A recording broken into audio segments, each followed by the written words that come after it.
चरण कमलों में अरदास बेनती अर्जोई प्रार्थना है सतगुरु सच्चे पातशाह जीओ।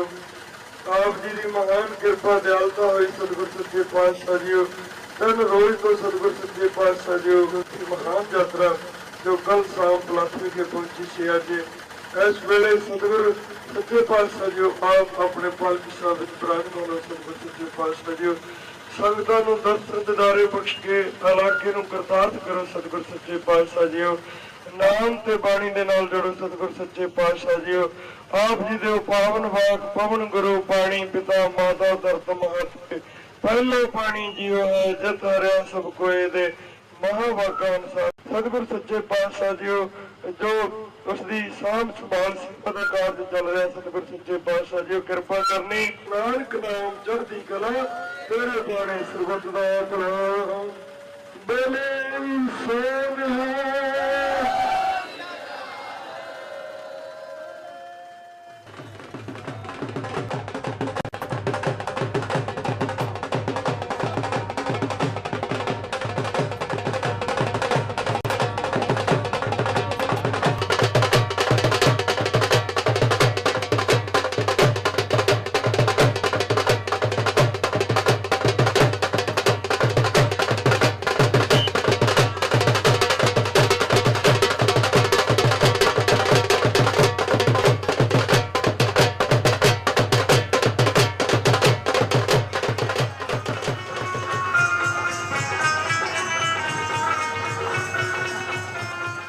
The journey begins again. From small township of Bhulat, situated at the bank of Bein, the caravan starts at 7 in the morning, narrating the glories of Guru Nanak Dev, remembering his religious philosophy, taking an oath to follow his message for humanity. This congregation of thousands of people moves ahead slowly, step by step. Today is the second day of the journey. People will reach Kanjali, covering a distance of 65 kilometers before the nightfall.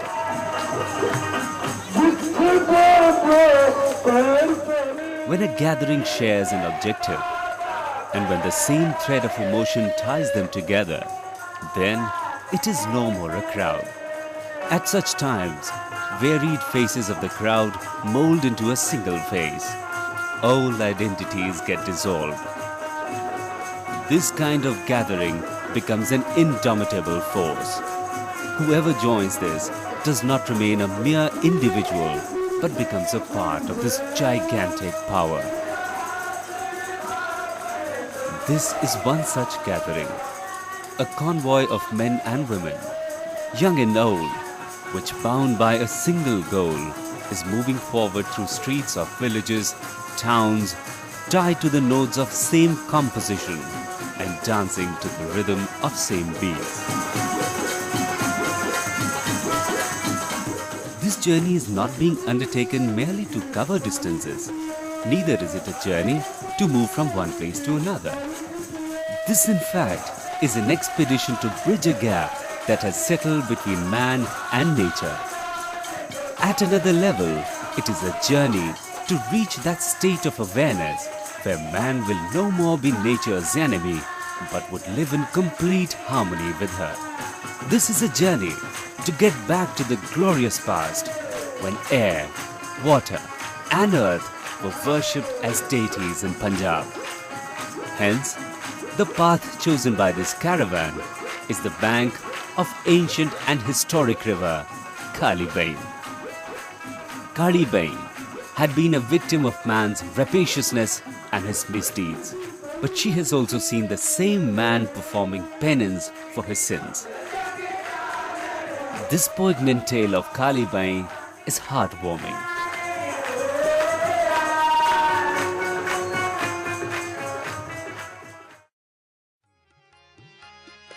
In India, Punjab had been a metaphor for water. Air is the guru, water father, and earth is the mother. These words of the sacred Gurbani have been written on this land only. Being a delta of 5 rivers, this region has always been very fertile and productive. That is why agriculture remained the main occupation of the people of Punjab. Of the total geographical space of the state, 83.5% is agricultural, and 3/4 of the total population of the state is engaged in farming. All kinds of crops are grown here, and wheat and rice are produced in abundance. Food grains from Punjab contributed in a major way to the central granaries of the country.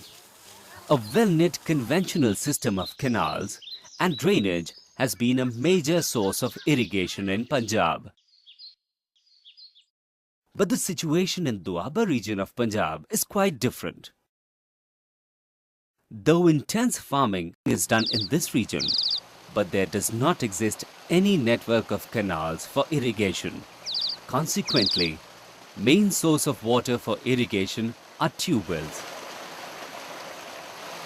This area is cluttered with tube wells, which keep on extracting the groundwater, thereby putting excessive and an unending pressure on groundwater resources. As a result, in some districts like Kapurthala and Jalandhar, the rate of extraction of groundwater is 50% more than its recharging rate. On top of it, recharging of groundwater in this area depends exclusively on Kali Bein and Chitti Bein, which pass through this region.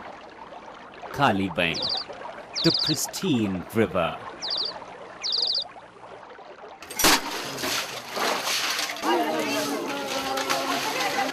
Kali Bein oozes and founds at village Dhanoa. This is the place of her origin. The water exuding from the earth at places like Himmatpura, Badhaiya, Shatabkot and Marshi Tirkiana also joins in to form a small water channel. This is fed by Mukeria Hydel Channel, and the flow of Bein is further enhanced. In this way, beginning its journey from marshy lands, Kali Bein slopes down like a serpent in a zigzag towards southwest. The name Kali Bein comes from the dark color of its waters. 36 villages of Hoshiarpur district and 57 villages of Kapurthala district are situated on the banks of Bein. Thus, passing through some 93 villages, townships and cities, Bein covers a distance of 160 kilometers in all. It channelizes excessive water from Mukeria and Dasua and makes it flow into that region of Kapurthala district where this water is extremely important for recharging the groundwater. Bein also performs another important function of saving lives and wealth of people by absorbing and draining the floodwaters from Kapurthala region. So, Bein serves a very significant role in economic life of Doaba. That is why Bein is considered to be the lifeline of this region.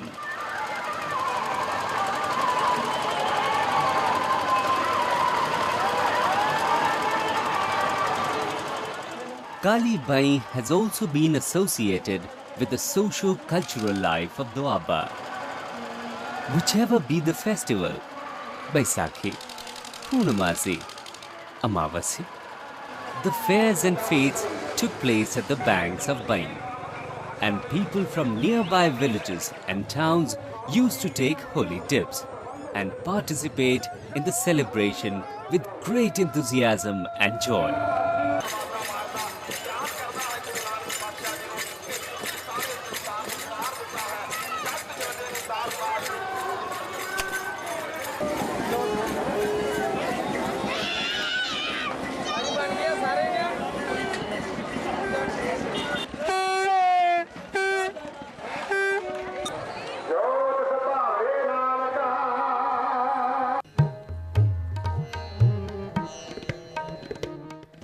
For natives of Punjab, Kali Bein has great religious significance as well.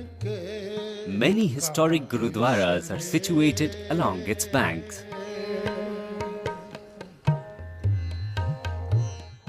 It was at Sant Ghat on its bank when Guru Nanak Dev uttered the words which stood for the ideals of equality and brotherhood, embracing the whole of humanity.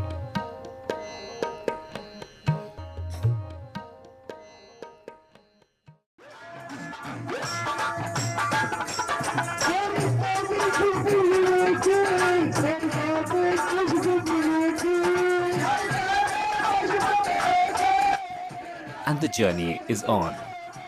Enthusiasm of people is also on the rise. Feet in the journey are full of zeal. Moving ahead, step by step, crossing the paths. From village to village, every new path brings in more and more feet to join in, to keep in step.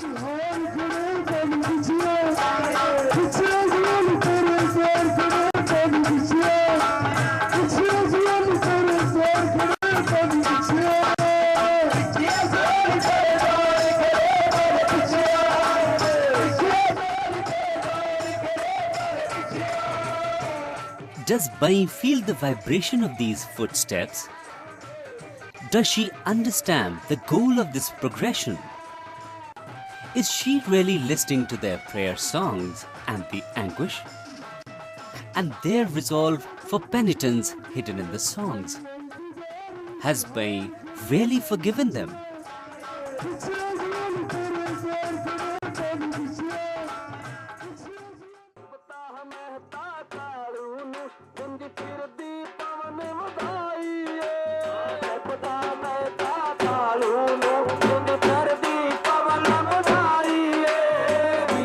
People from the villages situated on both sides of Bein are waiting at various points to welcome and join the procession.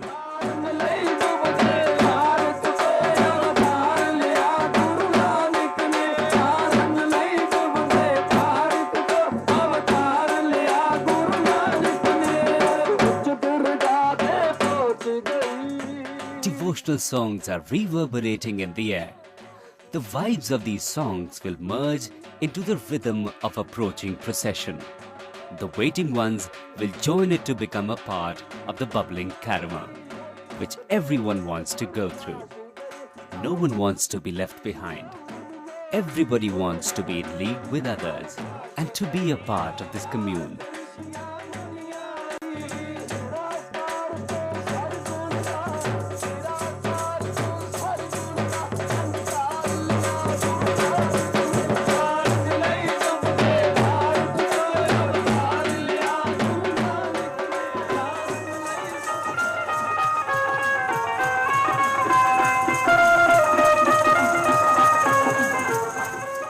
The caravan is about to reach the village.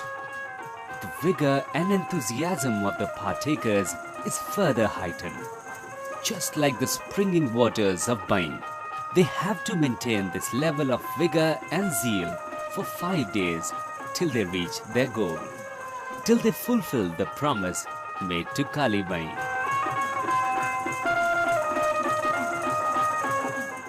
Bein is quietly, silently watching this rising flood of people that is moving closer, that yearns to become one with her, as if this flood longs to dissolve its own identity and wants to completely merge into her, as if it is praying again and again to Bein to exonerate them from the sins they committed.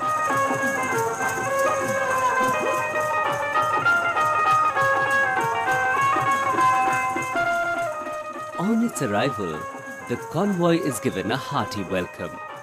It has reached Subhanpur. Moving on the bank along the river, it has covered a distance of 35 kilometers since morning. After a little rest, getting refreshed by the cool moist breeze and recharged by the fragrance flowing from Bein's waters, this caravan will set on the next part of the journey again.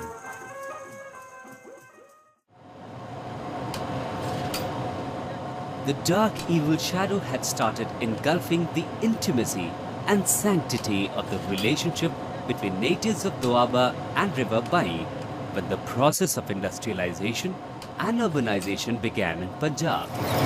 The blind race this process initiated virtually shattered the traditional ways of living and tore apart the social fabric of Punjab. People, caught up in this mania of development and modernization, simply close their eyes to the curse which trails along the process of industrialization. And in this state of blindness, gradually they lost all sensitivity to their own environment. They became completely apathetic towards the land, water and air around them. Kali Bein was a witness to this criminality. In fact, she herself fell a victim to this crime. Chemical waste from industries, poisonous and contaminated water from the hospitals, and garbage from the villages was being dumped into the sacred Bein. Over and above, undiscerning and short-sighted government sanctioned grants for many such projects which proposed to channel their sewerage straight into Bein. Gradually, this sacred ancient river, Kali Bein, turned into biggest garbage bin of Doaba.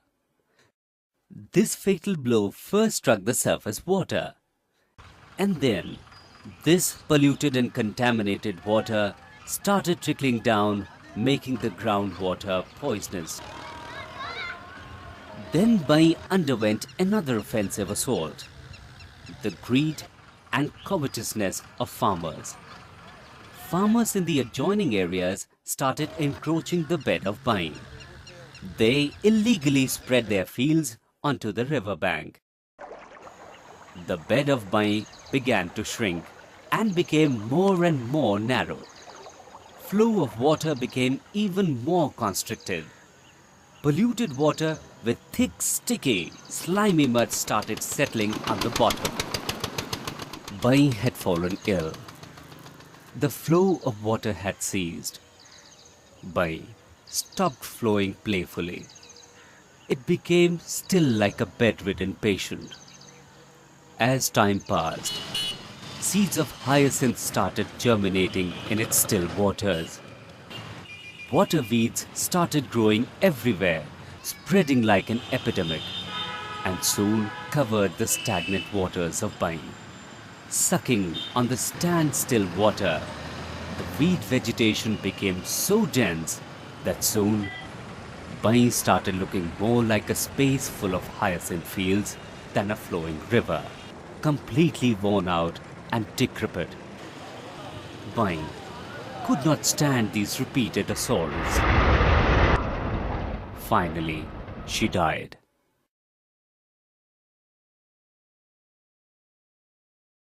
Her perished body now lay flat, silent and motionless on a 160-kilometer stretch of the Doaba region.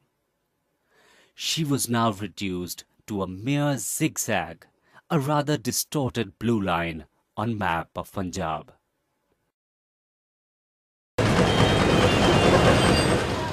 Bein had vanished, but the world around was still running, in a stupor, faster and faster in an unending blind race. It did not have time to stop. It could not afford even a moment of deviation and think about Bein's untimely death. It was so perplexed by its own troubles that it did not have the patience to ponder over the causes of her diseased conditions, the reasons that led to these circumstances. He had to run. And he just ran. He didn't have time. He was surrounded by rivals all around, who gave him cutthroat competition. So what if Bein had died? The people in this world were still alive. Their work went on in same vein. Now, they started throwing all kinds of garbage, polluted and poisonous water into Bein with impunity. Various departments of Punjab government were not concerned either. They were also busy in their work as usual. It didn't matter to them that Bein was swallowed by the poisonous and polluted waters, that her bank was captured in illegal encroachment, that the stream flowing through 93 villages had dried up, that Bein was transformed into a dirty nala, that instead of development, there had been deterioration in the block. So what? The show must go on. New files should be made and maintained. Papers should be filled. Facts should be put down. Everything should be properly documented. These departments were duly engaged in their conventional work as usual.